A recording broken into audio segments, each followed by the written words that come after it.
And welcome back, everybody, to another episode of Around the Bases with Bubba and Mo, episode 87. This could get interesting tonight. We'll see how it goes. It's the World Series recap. Team out of Boston won yet again, but I enjoyed it thoroughly because the Dodgers look so bad. Or David Roberts looks so bad. And then we're going to go over some managerial hirings, some signings, and then go over our season predictions we all talked about before. But in order to do so, I'm going to bring him on now. You can find him on Twitter at Boston_Mo. He just won another championship in Boston. How we doing? Do well, Bubba. How you doing? I'm doing great. Hey, I didn't have as much fun as you did, but I had a great time. Game 4, I was at a Dodgers bar, and it was amazing. Game 5, I was at home. I wish I was at the Dodgers bar, so it worked. I think Game 4 was the one to be at because everyone probably they're like out going up 4-0. It's 2-2, and they're good to go. It's gonna be. They were planning the rotation for the last 3 games. Oh, I know they already had it figured out. Yep, they were all set with Kershaw and Eovaldi's pitched. He's not going to pitch Game 4. All these things came up, and we're going to get into all of them. I'm gonna save my thoughts till then. All right, sounds good. Let's go over a few news and notes before we get there. There were some managerial hirings over the last week or two that we didn't get to, but apparently Brad Ausmus is the best test taker the Angels got to see as they hired him, former Tigers manager. Didn't think this would be a fit, but then the more I thought about it, what better transition from Mike Scioscia than Brad Ausmus? It's such a great point. Yeah, I really can't believe he got a job this quickly, and he chose the one that the team is going to be maybe terrible when Trout leaves in 2 years. Maybe he likes Las Vegas. Yes. Twins hire Rocco Baldelli. This one surprised me a bit. I know in recent years his name's been out there and mentioned. He played with the Rays for a while. He had that illness that kind of ended his career.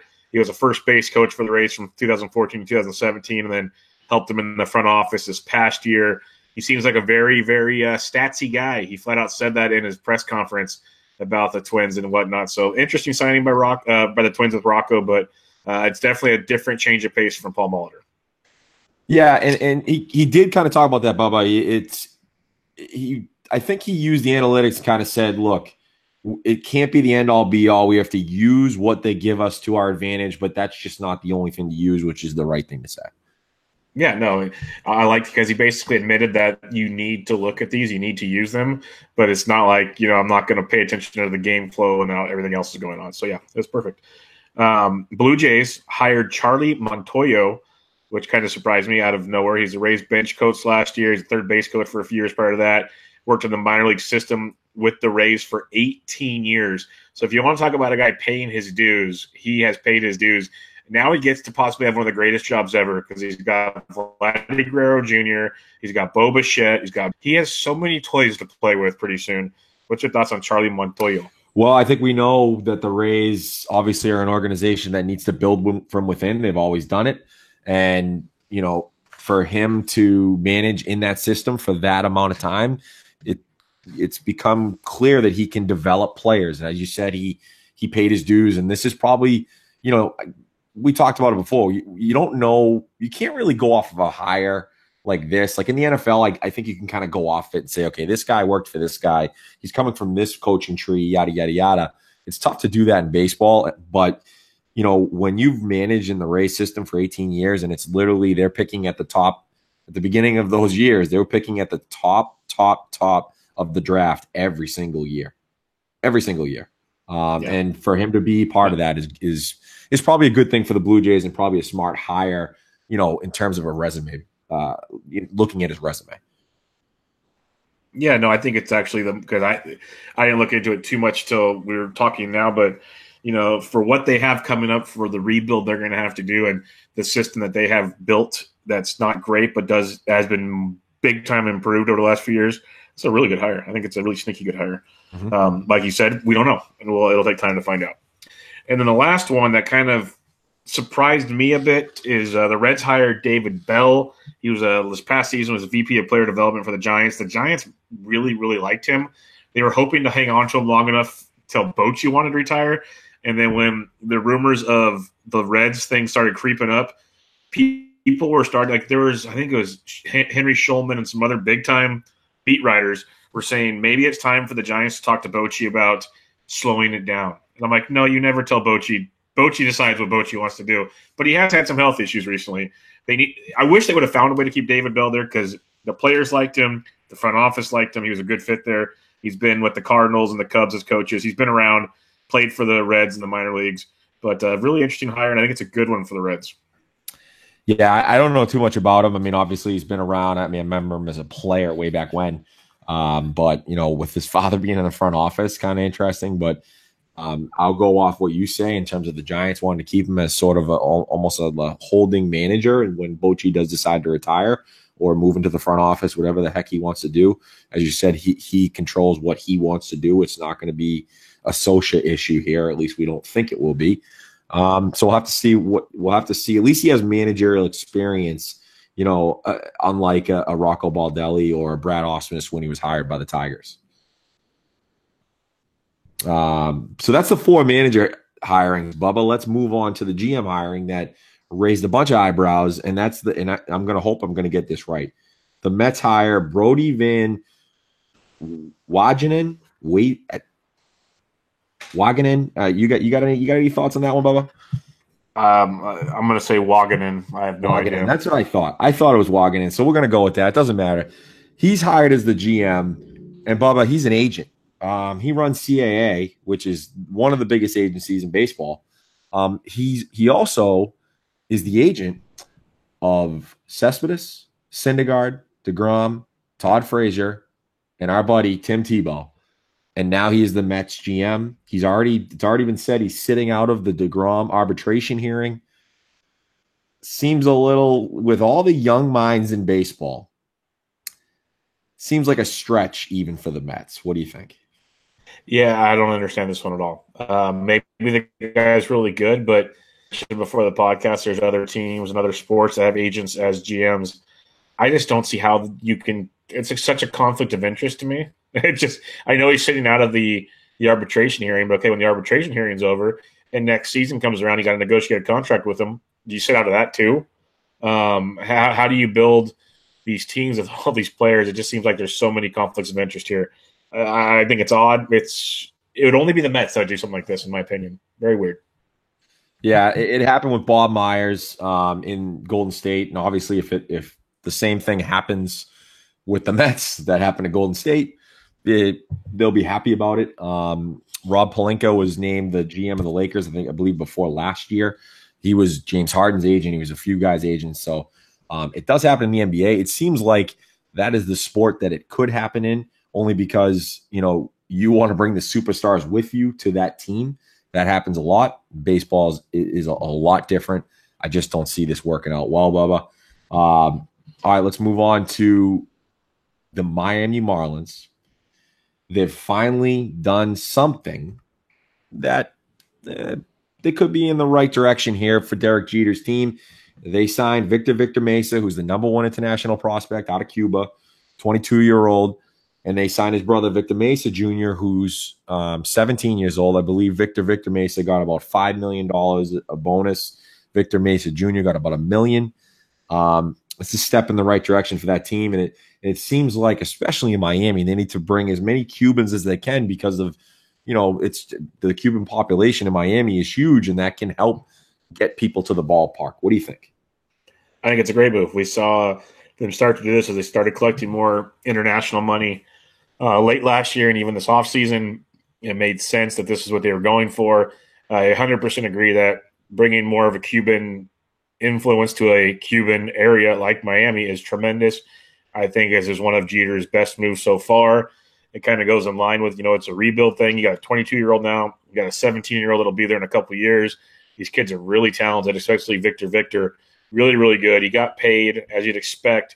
Still going to be a few years for things to kind of pan out, but I really like where this is going. Sometimes, transitions from the Cuban League to the pros still take some time, but Victor is going to be really, really good. I think we'll see him pretty darn soon. Yeah, I think we'll see Victor Mesa very, very soon. Maybe not next year, but definitely in 2020. Most definitely. All right, let's do it. Let's recap the 2018 World Series and talk about the World Series champion Boston Red Sox, best team in baseball, maybe the best team ever, Mo. Let's just start there before we do it. Were they the best team to ever play baseball? No, stop. Come on. They're not the best team to ever play baseball. If you follow guys like Jared Kravis and everything, these are the best guys in baseball. No, but Carabas, we know what Carabas is. I know. By the way, Carabas is going to be on a duck boat tomorrow. I don't know if you saw that tweets. The guy, he deserves it. All right. He does deserve it. Yes, he does. But all right, let's get it going. Game 1, Boston at home versus the Doyers. Kershaw and Sale struggle, but Boston wins 8-4. Out of all people, I was dying. Eduardo Nunez with the big 3-run homer off of Alex Wood, who was somehow still in the baseball game. One of Dave Roberts' many mistakes, but Nunez gets it done. Thoughts on Game 1, Mo? Well, so here's what happened, Bubba, is in that play, obviously, again, we'll start with the Kershaw Sale, not great. Although I do think Sale did look good early. He struck out a bunch of guys, but his pitch count was up high early because of that. A few base runners. And I thought the funny point about that was they made it a point, and we all know about John Smoltz, and he hates baseball and he hates analytics. He was all about the Dodgers are worried about the launch angle. The Red Sox aren't. Dodgers got all their runs from like singles, like in between short and third, up the middle, little line drive hits. It was just so perfect to me that John Smoltz would be wrong about something. But the Nunez thing, Bubba, here's what happened. They had Devers coming up, which Devers had been good. He didn't look overmatched at the plate, even with a lefty on the mound. He had been the better hitter of all of the postseason. And then the Dodgers decide to go to Wood to face Devers. And I still think Devers should have been left in. And I literally tweeted, why are we bringing Nunez here? Why are we bringing Nunez here? And a lot of people did. And then a second later, not a bad pitch at all. It was down in the zone, but Nunez is somehow just a low ball hitter. And he hit that thing right over the monster. So I don't know. I think I probably would have waited if I was Roberts to see what Cora did. But at the same time, I can't blame Roberts there.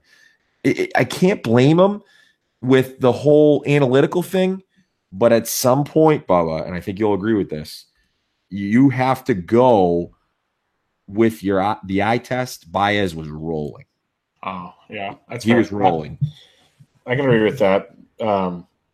We'll get to other parts in this series where he made huge mistakes. Yes, but it's not. I'm not. And Bubba, not to interrupt you, I'm not saying that he made the right move, because if you go with the analytical test, we bring in Wood to face Devers. Yeah, no, but definitely. Man, throwing 97 miles an hour, he looked locked in by his. Yeah, when a guy's locked in like that, I like to let him roll it. That's why I kept tweeting. We'll go back to the Game 5. I said, keep putting Price out there. I don't care what his pitch count's not high. He's rolling right now. Just throw him out there. Don't take him out. But so that's Game 1 in the books. You mentioned Joe Kelly was one of many great outings for him. Your guys' bullpen had a phenomenal series. I believe the total ERA was like 2.6-ish for the whole series, and it started in Game 1 and didn't end the whole series. Yeah, let me just make a quick point, Bob, on the 7th inning, and that was the Ryan Brazier inning, which all playoffs have been going perfectly, where it's gone Brazier, Barnes, Kimbrel, or Brazier, Barnes, Porcello / Evaldi, Kimbrel. Brazier didn't have it, and it was clear by the time that Machado got up there, he didn't have it, and he left him in, and Machado took a terrible, terrible swing on a pitch. He got out of that. And then you bring in Erod against Bellinger with still the bases loaded. Erod went 2-0, and he was going to walk him, in my opinion, if Bellinger just didn't take his bat off his shoulder the whole time. And 2-0, Bellinger swings at a high fastball and pops it out. That told me right there that this series was, I don't know why, it just told me that this series was going to be the Red Sox, because they didn't have good at bats. They really didn't have good at bats. A lot of the playoffs, like Bellinger was awful. He was awful. Machado was not great. So if those two guys weren't locked in, and Bellinger didn't even play that game, the lineups were just insane to me. It was too analytical, Bubba, in my opinion. Yeah, no, it was. And that takes me to Game 2, where it was analytical to me yet again. Yep. The Red Sox get it done, winning 4-2. David Price looked great. He was 6 innings, 2 earned, 5 strikeouts, pitched really, really well. Kind of got in a little trouble early for the most part, but pitched very, very well fourth. But the question here was, did they leave Hyun-Jin Ryu out there a little too long to give it 3 runs in the fifth to kind of put this game away? So this is another tough one. They had a few opportunities to get out with double plays, and it was really, really by like a foot. I don't think he did personally. He did face, where was it, the bottom of the fifth. He got the 2 outs, right? The ground out to Kinsler and then the pop fly to Bradley. And then it's just he's got Vasquez. He doesn't get Vasquez, which is huge, right? You got to get Vasquez there. His pitch count was still pretty low. I think the thing about it was once he let up the hit to Mookie, I think you probably bring in a lefty there to face Benintendi, even though he went 4 for 5 against Kershaw the night before. And he didn't. He walked Benintendi, and then you bring in Madsen again. It's like all of a sudden Ryan Madsen was like the savior for them. At that point, that should have been Baez. I don't understand why that wasn't Baez there. He went with Madsen again. He had him in game 1. He didn't look good in game 1, even though he got Martinez out on three high fastballs, which was very weird to me. But so I just think he brought in the wrong guy. I don't think it was taking him out was the wrong decision. I think he brought in the wrong guy. Yeah, no, that could be right, because Ryan Madsen is an absolute disaster in the postseason. Somehow he only had a 1.17 ERA because most of the runs that scored were not his, folks. Shows you how ERA is such a bogus stat right there. Yep. But he was criminal in this game and many others. Joe Kelly lights out yet again for you guys. And then what Eovaldi did was just one of many great things he did this whole series. But again, bullpen was lights out. David Price got it done. He got it done. I'm going to talk more in depth about him again. And Kimbrel was finally good again. He had a fly ball to deep, right center, and then 2 ground outs. And then, he ended up going Baez in the 8th, which was too late. It was just too late. All right, let's go to game 3 in LA. I was so glad that they finally put Bellinger and Muncy out there, but of course it's because you had a righty on the mound, I believe I was correct there. Righty on the mound. Yep, yeah, this was the longest game in World Series history. Went 18 innings. I'll be completely honest. After about the 13th, I fell asleep. So it went on forever and ever and ever. Still 1-1 when I went to bed. Walker Buehler was absolutely amazing. He's had some hiccups in the postseason so far, but when it came to this game, 7 shutout innings, 2 hits, no walks, 7 strikeouts on 108 pitches. One of the best pictures that I've ever seen is when he walk into the dugout and Sandy Koufax is standing up, giving him a standing ovation. That is, you don't get many higher praises than that. He was absolutely. Yeah, that God, fucking Bill Nye, the science morons. guy? Fox, you should lose rights for that. Between the booth and that, you should lose rights to hosting. Does that social media guy get fired? Does he get fired? Somebody should be, like maybe John Smoltz. I don't know. And I love Smoltz, but he should not be calling games. But Rick Porcello, he was decent. He got 4 2/3, only 1 run. And then your bullpen. Erod for a 3rd inning, Kelly, Brazier, Barnes each go 1, David Price 2/3, Kimbrel an inning on the 3rd, Hembree an inning. So let me do quick math here. 1, 2, 3, 4, 5, 5 1/3, 6 1/3 innings of 0 runs. 0 runs. And then Eovaldi was absolutely amazing, and everybody knows the Muncy walk-off. But that's kind of the roundabout of that game. You give your whole opinion. But it was a great game. Then I have some questions about this game after your takes. Yeah, number one, Ian Kinsler, get the hell out. See you later. Because if he makes that throw, which he should make, and he's a Gold Glove candidate, then Eovaldi goes 1 inning and we're calling it, or 2 innings, I think it would have been, and we're off to sleep earlier than we were. That was just, and we're going to sweep them is what's going to happen. The Red Sox are going to sweep them.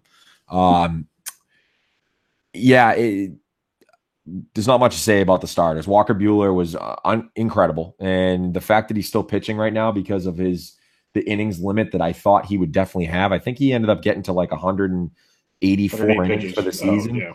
Yeah, 108 pitches. Yeah, definitely. But for 184 innings for the season, which is by far his most, I guess that's good for the Dodgers that he didn't look like he tired in the season, but he also isn't 21 years old either. He's 24 years old. So maybe him being a little bit older helps that. I still think, Bubba, and I'll get your thoughts. I think Kenley for 2 was the right move. Your thoughts? Yeah, I think that's right. You need to do it. And Kenley had a rough series, to say the least. He had a week off, too. Yeah, I think you need to go with him. He's the best guy they had out there because after that it was Madsen, and then Scott Alexander, Dylan Florio, Kenta Maeda, Urias, and Woods. You want Kenley Jansen out there. Bottom line.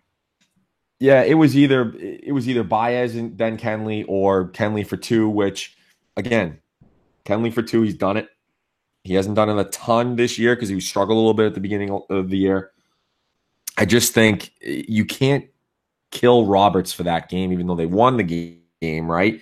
But if they had lost that game, you couldn't kill Roberts for that game. It was perfect. 100 innings for Buehler. You give 2 innings to your closer who hadn't pitched in a week and is probably the best closer in baseball. So I just, even though they did end up winning that game, I don't think if they did lose, you couldn't blame Roberts. And there's been a lot of blame on Roberts this whole series. That is completely correct. My question to you, Eovaldi was amazing, yes. Porcello's comments after the game, how'd that go over in Boston where he says it was one of the most heroic things he's ever seen? I gave him a standing ovation, like basically wanted to cry in the locker room about it. What's your thoughts on all that? Eovaldi was a warrior. I can't believe he ended up going 6 innings, especially when he pitched the first 2 games, and then he's supposed to pitch the next day. You could see it when he walked off. You come out of that game as a Red Sox fan, and you probably I had a little thoughts about it. Man, we should have been up 3-0, and now we don't have a starter for Game 4. You're not going to pitch Sale. You're not going to pitch Price. It's most likely going to be Erod. I thought there was an outside chance it could have been Pomeranz for like a batter like the Brewers did for Miley, and then a righty, and then Erod. But Cora didn't do that. Porcello saying that, you could see them when he walked into the dugout for the walk-off for Muncy. They all patted him on the back. Everyone got up.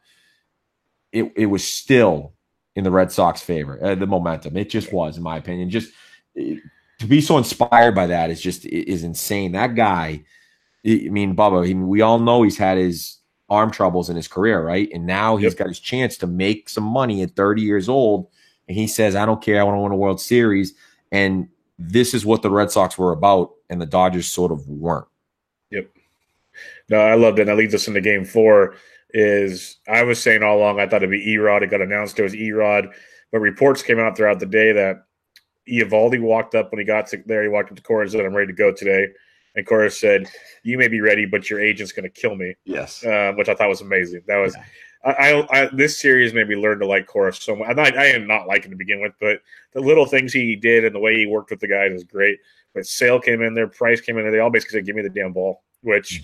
When I saw that, I tried to explain to my wife how much that meant to me as a baseball player and a baseball fan. She didn't quite get it, but I was like, when guys walk in like that, because I told her when you guys are celebrating, and I'm like, just one time in my life, I'd like to win something and have a celebration like that. You go pop balls in the locker room, and she goes, why? I'm all, if you played something your whole life, this is what you strive for. Right. You do this, and when those guys went in there before Game 4, and basically it's like you see in those movies where they all put their swords down, like, okay, we're here, let's go. It's like they're here to battle as a team, no matter what. This is it. That was pretty damn impressive. It was impressive. And like I said, Porcello had said before, I forget, it might have been in the Houston series. He's like, I don't care if I pitch every day. I get 3 months to get my arm back. And as long as I have a ring on the finger, I'm good. Yeah, that was good to see. But Erod, he went out there and he pitched outstanding. I felt really, really bad for him. Really, really bad. Thank God the Red Sox came back here. But I was watching that game. He went 5 2/3. He had 5 shutout innings. And then I'm sitting there in this bar, and when I didn't want to pitch to Turner to begin with. I was like, you threw 5 great innings. Get your bullpen up. Use somebody. I know they got taxed the night before. It was Pomeranz. That was it. But they really didn't get taxed. Outside of Eovaldi, most guys win an inning or something. No, but there was Bubba. It was him and Sale that was left. That's it. No, I'm talking about game 4 right now. Erod goes 5. I didn't Sorry. want, yeah, Sorry. I didn't want any. And then when Turner came up there in Yes. the 6th, I didn't even want him facing Turner. I was Oh, like, yes. someone needs to be in this game right now. So 100%. Turner gets his hit, and I'm watching it. Okay, I'm like, okay, they still got the lead. Blah blah blah. They almost turned the double play. I was furious. My wife again didn't understand why I was mad that I played first base my whole life.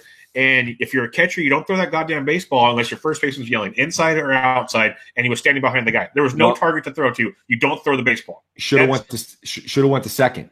You should Or have you went hold home. on to, or you hold on to the ball. No. But I'm saying, Bubba, On the double play, he should have never went home. The ball was hit hard enough, and the guy running from first should have never been run. He literally was next to him, so he could have thrown to second and then gotten back to first without a problem. But your point stands that he did go home.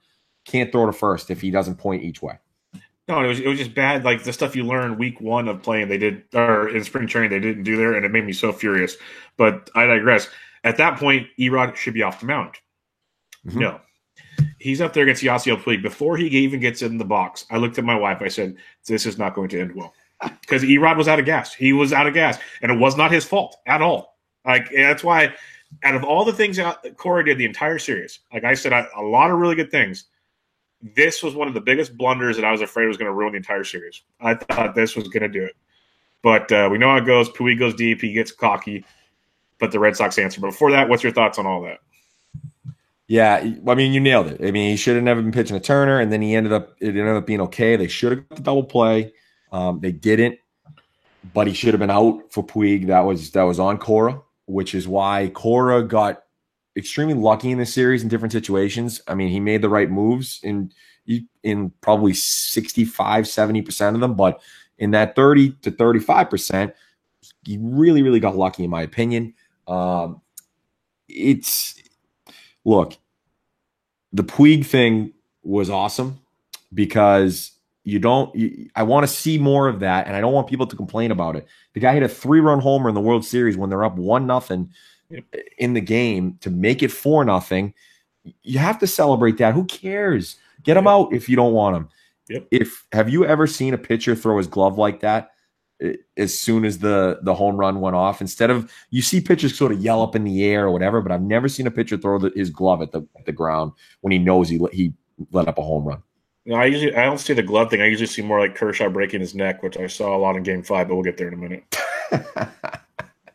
No, but seriously, I thought that video and that GIF and everything. Well, that picture, just the picture where you see Puig celebrating and the glove getting thrown. I want that framed and autographed. Yeah, that's good. The game they ended up losing. That's why being sweeter. In the top of the 7th, I think was the inning that was very interesting. It came out after the game that Hill said to keep an eye on him, quote unquote. It's Big Dick Mountain. What's that? It's Big Dick Mountain. Yeah, not Rich Hill. Oh, Big Dick Mountain. Yes. Is that what we call him? Yes, on this podcast. Yes. Oh, on this podcast. When did we come up with that? I'm just kidding. Rich Hill, go for it. Oh, okay. I don't even know what you're talking about, but okay. But that was his Players Weekend name on the back of his jersey, Dick Mountain. Oh, I did not know that. That does make sense. That Rich Hill, get it? Rich Dick Hill, Mountain. I get it. Okay, that's cute. He's from Milton, but he's right down the street from me. But what that's are you gonna do? But yeah, of course, that's my guy. Anyways, so he never wanted to come out after the game. I think the main thing, it's not taking him out. I think if you look at that inning, he brought in Alexander to pitch to Brock Holt, and he got him out. Well, actually, yeah, he brought in Alexander, gets Brock Holt out, and then Alexander didn't record it. Alexander recorded out. He walked Holt, and that's it. Oh, I'm sorry. He walked Holt. Yeah. So that was it ends up working out if he doesn't walk him. That's the tough thing about it. Rich Hill, you're at 91 pitches. I'm not going to blame Roberts. I'm sorry. I just can't, because the guy's been made of glass in the years that he's been with the Dodgers, and he rarely ever gets up to close to 100 pitches. It just doesn't happen a ton for him. It really doesn't. So he's in the 7th. He made it to the 7th. I bet that guy would have said, hey, I just want 5-6 innings out of him, and he got to the 7th. So I don't know. I get Roberts is being blamed, but It's not insane to me. I don't know what you think. It was really weird because the other reports came out. It's like, okay, watch me, make sure I'm doing okay. Well, he started to scuffle a little bit. So, but like the biggest thing is Roberts talked about it. They mentioned it the next night, and you watch the film. He goes out there to talk to him, and immediately Rich gives him the ball and walks away. And Roberts says, usually I was just going to go out there, and if he said the right thing, I was going to leave him in. But when a guy gives me the ball, I figure that means he's done, so I'm taking him out. So I don't know why there was so much lack of communication, I guess you say, but it was very, very odd because you'd like to see him go deeper. Yes, he's had injury histories, throughout the season. If he got to 100 pitches, it was a hell of a start for him. It was just really, really weird how it all came into play. Yeah, it was really weird. But okay, sorry. Continue. No, go ahead. I was going to say, but the greatest thing that could happen is Mitchie 2 bags. Can we change him to Mitchie 4 bags now? Because he hit a bomb. He hit a bomb that pissed all over Puig's home run. Bomb. Like almost out of Dodger Stadium. Almost out of Dodger Stadium. Yeah. And guess who it was again? Ryan Madson. And that is I don't understand. I just don't get it. Why is Baez not in that game? I don't understand. Your bullpen is not great. And then all of a sudden it's just Madson is your guy to get it's almost like because it was the 6th inning, Madson is the first one out no matter what. It's either a lefty or for Alexander or it's Madson no matter what. It doesn't matter what it is. I thought if you're analytical, you want to bring in the guy, like I'm not saying bring in your closer. Some people have advocated for that, to bring in your closer in the 7th if you have a situation like this just to get out of it. But you want to bring in at least your second best pitcher to get out of that situation. And he didn't do it at that time. It was Madson again. Yeah, Madson again. It's just another string of bad bullpen performances by the Dodgers, especially in this outing where they gave up 8 runs in 2 2/3 innings. Not good. Not good, Bob. But the big bomb, Kenley comes in again in the 8th. Another home run to none other than the World Series MVP, Steve Pearce, to tie it up at 4. And then the floodgates open in the 5th, where there were some questionable ins and outs. But I think it wasn't as much Roberts' fault as Alex Cora just outcoached him. Yep. Yeah, it's, he had Devers come in and pitch it for Leon. Again, it could have, because Baez didn't come in, they still had a 4-3 lead. Why not bring Baez into the 8th since Kenley pitched 2 innings the night before? And I know Baez did pitch, but at this point, this was the theme of the series. The Red Sox players, and maybe it was not only just their players, but their manager had communicated with them that this is what we're going to try and do if you guys are up for it. They were all up to pitch whenever they felt like it. It really was. And this whole series was like that. And the Dodgers, it just didn't seem that way. It really didn't seem that way at all. Yep. It was pretty good. If you're ready, we can go to Game 5. Yeah, I'm ready to go to Game 5, the most boring one of all. The most boring but most satisfying one of my gosh I've ever watched. Because we know the end result, but right out the gate, when Steve Pearce just turns on one for the 2-run ding dong, or no, yeah, it was 2-run in the first. That was so gratifying. It was right out the gate off of Kershaw. Nothing could have been better than that. David Freese answers back with an Oppo Taco, and then it was just home run derby. Betts gets one, JD gets one, Pearce gets another one. 4 home runs for the Red Sox. David Price was absolutely amazing. 7 innings. I thought he could have gone more, but Kelly and then Chris Sale just strikes out the side, makes guys look foolish, made Manny Machado look like a bitch at the end, which was amazing. The gifts that have come out of that have been great. Kershaw was okay. I didn't know why he was pitching in the 6th or the 7th to top it off, but he was, maybe because the bullpen was just that bad. They said, I'll try it with Kershaw. That's what it was. Then Baez even gave one up. It was just total domination by the best team in baseball, and they ended it with an exclamation point. It was outstanding.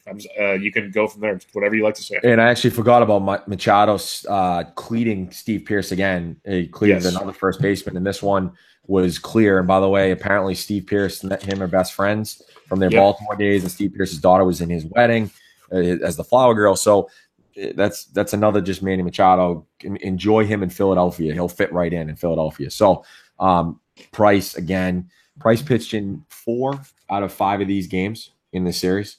I've got a lot to say about him. in a little bit. Kelly, again, 3 Ks, unbelievable. Chris Sale, the picture of him coming out of the bullpen with everyone up, cheering, screaming. I mean, it was unbelievable. Mookie Betts, by the way, didn't get on base for 13 straight at bats, which was, I believe, first time ever that a batting champ had done that, or I forget exactly what it was, but it's rare for Mookie. And then he ended up hitting a home run. I could tell it was coming after a second at bat. But yeah, this game, it was very satisfying for Red Sox fans. But if you're a neutral fan, it was probably a pretty boring game. But yeah, it was just an incredible series to be a Red Sox fan. It really was. Any other thoughts on this game, Bubba, before I give a couple overall thoughts for the series, and I'll kind of go back and forth on those?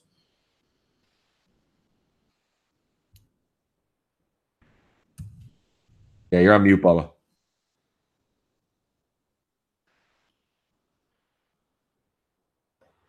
Thought I took that off. Well, yeah, you're good. So I went to go look at the stats again. I was worried at first because I thought David Price, the way he started out wasn't really dominating. He was having trouble locating. I was kind of getting like, this could get bad. Then he just got in his groove and he looked phenomenal, where Kershaw really never looked great to me. And the Red Sox just had all the swagger in that game. Like, they were never stressed, nothing. The Dodgers were pressing nonstop. It was awesome to watch. I got some other comments, but I'll kind of go back and forth with you when you talk about the series as a whole. Yeah, let me just start by saying David Price, okay? I've talked about David Price ad nauseum this whole podcast since we started. It was obvious they needed to pay him at the time, right? Because they didn't have a frontline starter. They screwed up the whole Lester thing. So Dombrowski's first order of business was to sign David Price, who was the best pitcher in free agency at that time. So that was the correct move. But after that, it was this whole narrative for me that he's got to opt out. He's got an arm issue. He just doesn't have it for Boston. He hasn't won a playoff game. Well, after his whole thing, which, by the way, he clearly rehearsed that whole press conference thing. Well, I hold the cards now, guys. I hold the cards. You don't hold the cards. You've used that narrative this whole time. And now, I hold the cards, and it feels great. It feels great. Okay.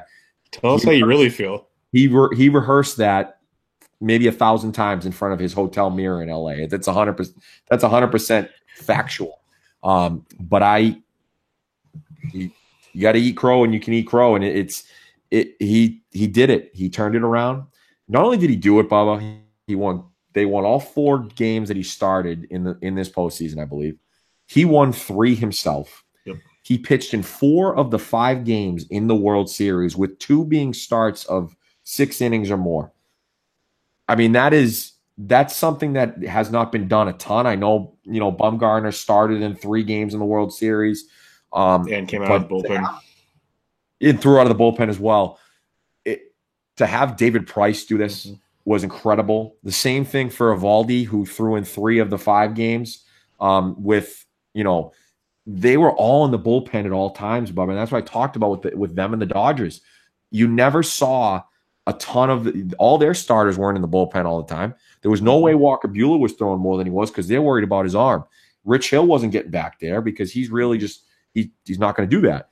They're worried about his arm. Kershaw, he would do it because he's done it before. And then, Ryu is not going to do it. He's been hurt. So every pitcher was always available for the Red Sox, and that's what made them different. But I have changed my tune on the David Price thing. Looking at the free agency and what we've got going on with Sale, he can't opt out. I think that he has to stay, even though those last 2 years at $30 million is going to be tough. But with the window still open, I have to have him stay. This is unique elbow has to stay with the Red Sox. This is a stunning development. I know. I need a second here. This is episode 87, everybody. And if you go back to almost episode 1, it was about the time the unique elbow started. I don't think Mo has ever said a nice thing about David Price, and I'm ready to cry. That was touching.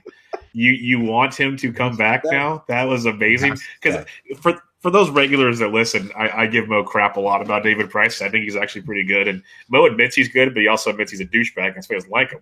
But so you want him to come back? Do you think he comes back? Man, I got to tell you, look. Well, not more than $30 million a year, probably. It's his 33-year-old season. I think there's no chance he gets 4 at 120, which is basically what he's getting now. And I think it's actually 4 at like 126. I don't think there's any way he gets that at 33 years old. If he's 31, it's a different story. It's Zach Greinke.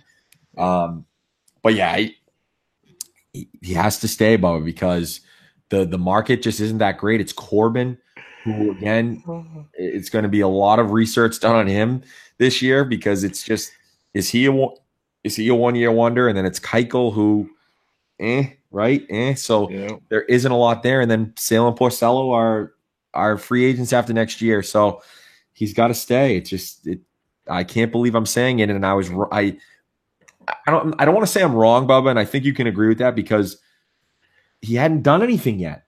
No, he hasn't. You know what I mean? I think we can truly say he has a unique elbow. He does. ERA below 2 in the World Series and 13 2/3. The next closest guy was Eovaldi with 8 innings. He had 5 more innings and almost 6 more innings than any other pitcher in your rotation. Yeah.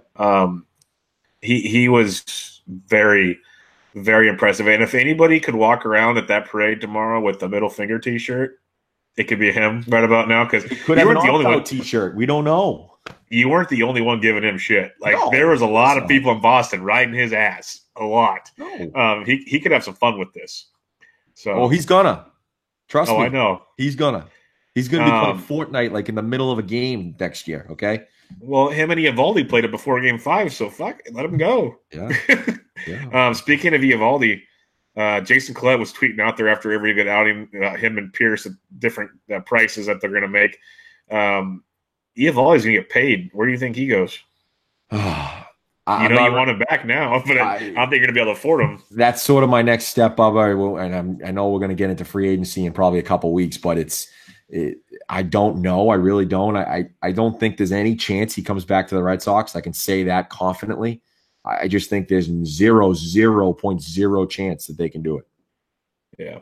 All right. I won't ask you about all the players. We'll save that for the team recap and all that good stuff. But there's a lot to like with this team. You know, guys like Ryan Brazier come out of nowhere. Heath Embry, you're welcome. Any other thoughts on this series? Like quick, because I have a couple quick thoughts on a few things. First off, thank you for beating the crap out of the Dodgers. I truly appreciate that. That's two straight years of them going home, which is just, if the Giants can't win it, I said it before, the best thing is watching the Dodgers lose it. So I like it, and I'm glad it was your team, because I like rooting for the Red Sox. So it doesn't suck there, and they were just, I know a lot of places have said it, they were one of the more complete teams I've ever seen. Like, they were top to bottom very, very good. So I'll leave it at that, and I'll let you have some fun with this. Yeah, I kind of hit on most of the stuff. I mean, Mookie did nothing, and they won a World Series. That bullpen was incredible. I kept saying whoever I was watching the game with, that that after every Kelly outing, I just felt like he made himself like $20 million in this playoffs. I don't know what happened. I've tweeted a couple times that I do think he did something with his windup where his leg, he wasn't lifting his leg as high as he was in the regular season, and he was going with more of a slide step where it just looked effortless with him, and he was able to locate his breaking balls, which basically helps his fastball, because his fastball is kind of flat, but if he's able to locate those breaking balls, then it's 100 miles an hour. So it doesn't matter, where it's thrown. So I thought the whole bullpen was great. Again, we're going to do team recaps. I still think I've floated this out there. I've said it already. I think Kimbrel is gone. I don't think they're going to re-sign him. I can think they're going to figure that out another way. And Alex Cora is a god. I can't believe. And it's one thing we always talk about, Bubba, with managers. I know everyone in LA hates Dave Roberts, but did they like Don? Real quick. Since you hit that, I'm sorry to interrupt you, but yeah, no, it's good. How crazy was it that in Game 5, when they introduced the teams, the whole Dodger Stadium booed Dave Roberts? Yeah. Well, That's a bad look. it is a bad look, but And now they're giving him an extension. Uh, I don't know what to say about Dodgers fans. I know Dave Roberts made a few mistakes here and there, but your team choked. That team choked, and they weren't set up like literally something has to happen where you can't go left, right, left, right, left, right. You can't have lineups like that. It's not his fault that Cody Bellinger was like 3 for 40 in the playoffs. That's not his fault. There's a reason why he had to sit Bellinger. I have a lot of Dodgers fans out here. I have Dodgers fans that are friends, one that I golf with a lot. And when they started making trades, he hated everything about it because he says, all you guys are trying to do is get 1 million all-stars to play on a team where you need to have a team play as a team. And he hated that lineup since then. He's hated it every day. And it worked out there. But sorry to interrupt you. You're talking Don Mattingly and other things. No, but it's just look, Nunez golfs that ball out. I can't. I get the whole point. You can go and look at it and use the eye test and say Baez was throwing really, really well, but he brought a lefty in to face Devers. Cora, I still think wrongly, even though the result worked out correctly for him, it was the wrong move because Nunez sucks and he opted in today, so he's here next year. He sucks, but he came up with a huge, huge hit on a pitch that was a good pitch. He just golfed it. He just hit the guy. It is what it is. Like, I don't know, because Cora made some wrong moves too, and it just the Red Sox were mentally and physically better than the Dodgers because they were able to, when they got punched in the stomach, they got right back, and that was the difference in this series. They had sack, the Dodgers did not, and that's it. It really, that's it. Okay, one last thing, and we'll go to our predictions. Yes. Thoughts on playing New York in the locker room after the game? Oh, you had to do it. I was so awesome. And by the way, Yankees, literally, Yankees can play. If they win next year, the Yankees, they can play shipping up to Boston or Sweet Caroline, whatever the hell they want to play, because it's fun. Like, I'm not going to – all these Yankees fans that are hating on that, stupid. Look what happened. Judge did that. Bregman posted the Evaldi thing.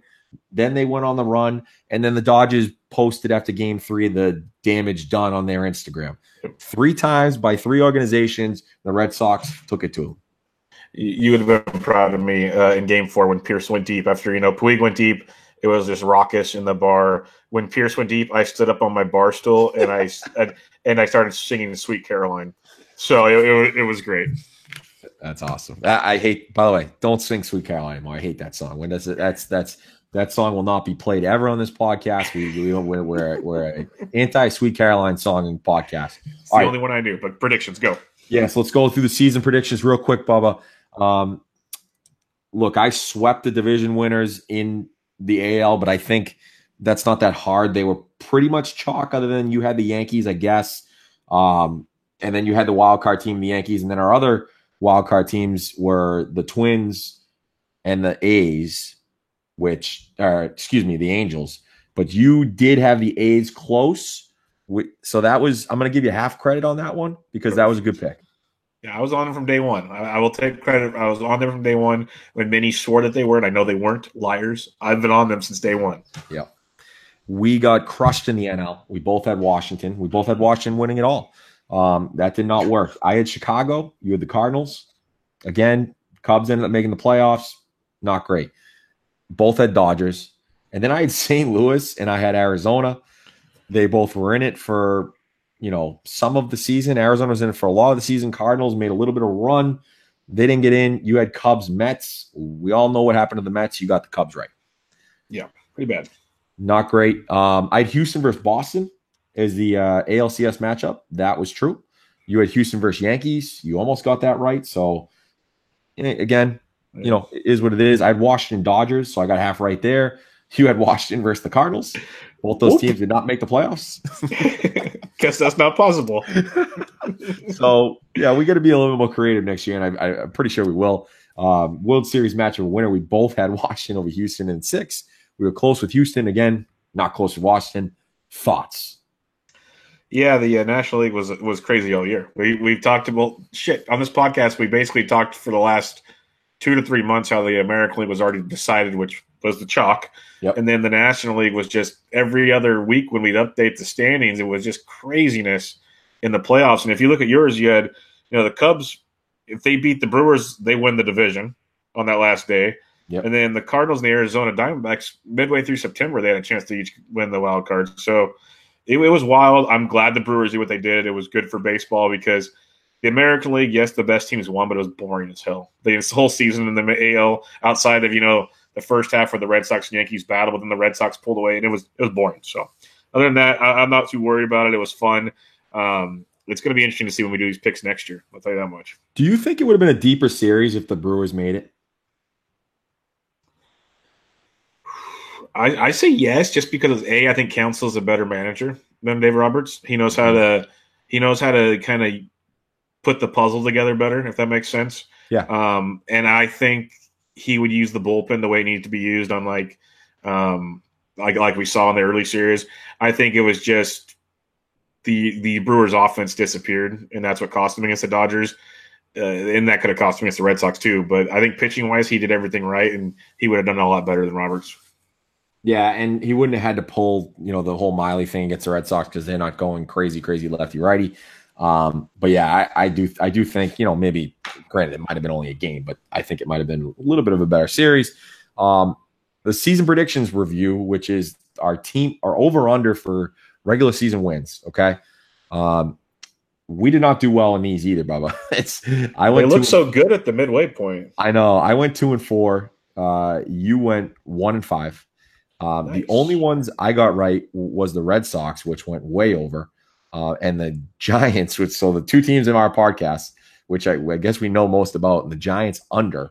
So I got that right, and you got the Cubs under 94.5, and the only reason they went under is because they didn't win game 163, which would have counted. That would have been travesty. Travesty. So, yes, for entertainment purposes only, just a quick recap of what we got wrong. How the A's over didn't hit? Huh? Oh, I'm sorry. The A's over not hit. Yeah. Chalk it up. You were 2-4. I got that one. I was going fast on those, recapping those. But so yeah, you were 2 oh crap.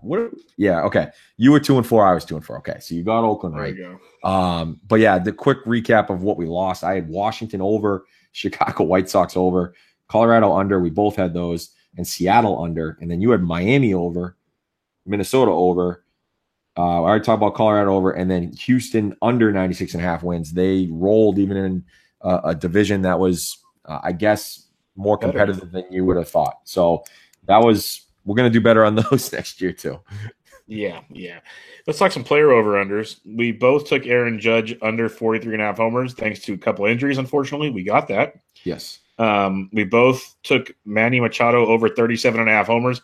He finished with 37. Yes. So that sucked. We lost that one. We both took David Price over 175 innings pitched. He had 176. So we hit that one. So I guess, the Manny and David ones kind of go there. Lines too? I think we sort of used I think so. A couple of the things, but we mostly set it ourselves. Yes, I think so. So we're pretty accurate there. Vegas, sup. Carlos Correa was hurt a lot, and we found out how injured he really was towards the end of the year when news came out. But over 32.5 homers we both took. That obviously lost. Luis Castillo, we set the line at 165 strikeouts. We took the over. He pushed. That's 3, Mo, so far that we were right there. That is ridiculous. Yeah, and he sucked at the beginning of the first 4 months of the season too. So it's 3 months. It should have been an easy over. Yeah. Cody Bellinger, we both took over 40 homers. We lost that badly as he hit 25. Noah Syndergaard, we both took the under 175 innings pitched. We smoked that one, 154. Christian Yelich, 20 homers and 15 stolen bases. You took over. I took under. He obviously smoked both of those with 36 homers and 22 steals. Scherzer, 20-game winner. Mo took that. That is a loss as he has 18. That was close. That was close. Let's go to the next one. Giancarlo doesn't hit 50. Failed season for Yankees. Mo took the L on that one. Yeah, and I took the L because, technically it was a failed season, but they did win over 100 games. So I guess it wasn't a failed regular season. So I guess I'll take it. He had to carry him for a bit with all those big guns out. He did.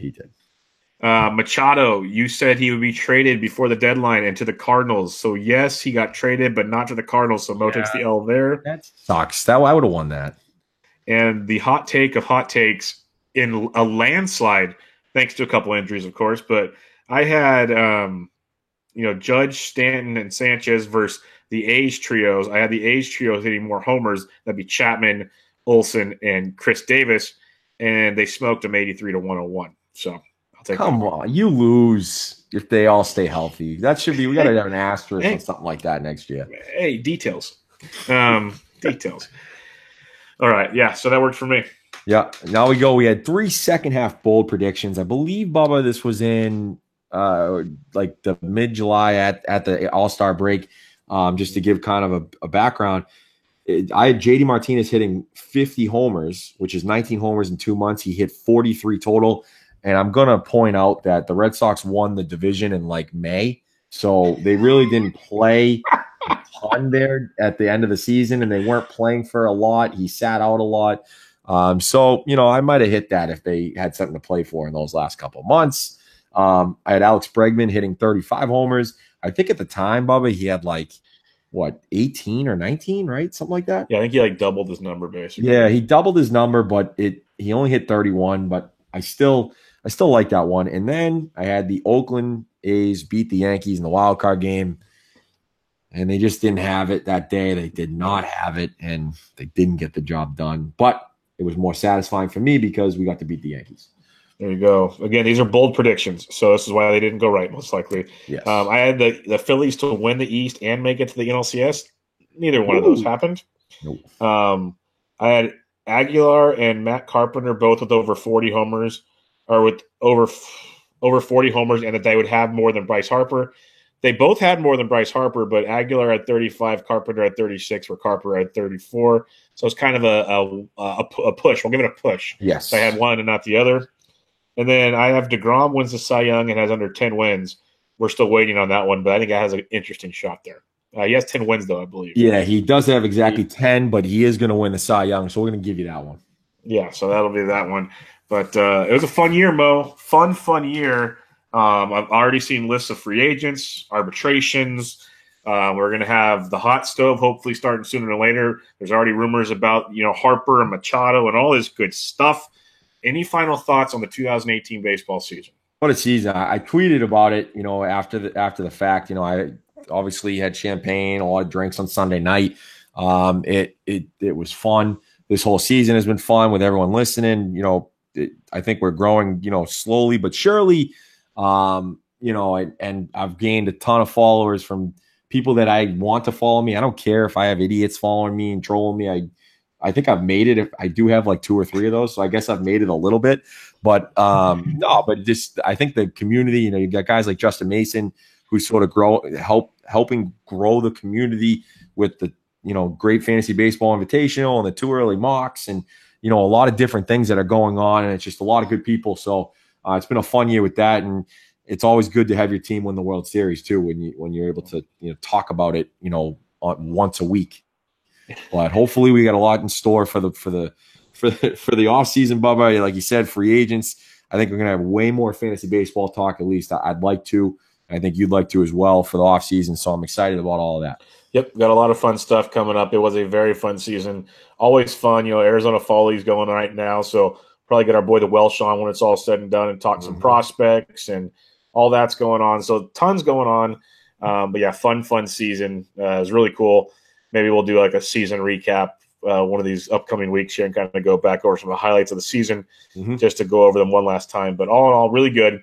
Go check us out on Twitter at Around Bases Pod and go give us a rating and review on iTunes. That'd really, really help us out.